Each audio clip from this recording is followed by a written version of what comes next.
Desk Défense du consommateur, une nouvelle démonstration sur la dérive des réseaux sociaux.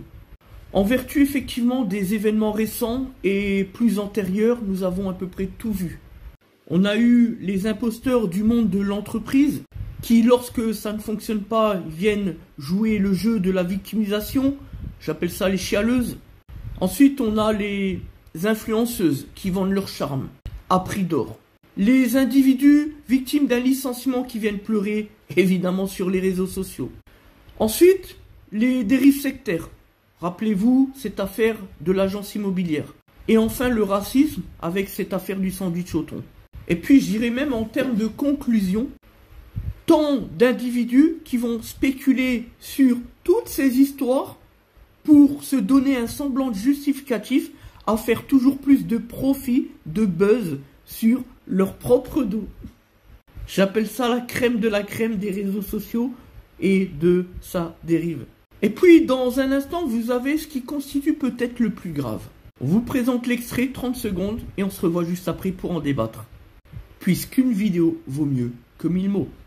Et n'en loupez pas la moindre miette. Tous les détails ont son importance, vous allez voir. Je pars en vacances demain. Du coup, je vais faire mon niveau d'huile quand même.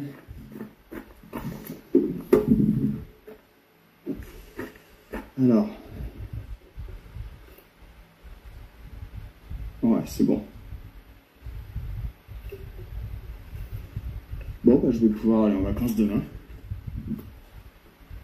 Il s'agit d'un document récupéré à partir de la chaîne TikTok de l'individu qui a également une chaîne sur YouTube, dont on ne citera pas le nom, tant il est ridicule à un niveau, c'est inespéré quand même. Et dans cette affaire, c'est l'exemple parfait de la dérive au plus haut niveau, à son paroxysme des réseaux sociaux.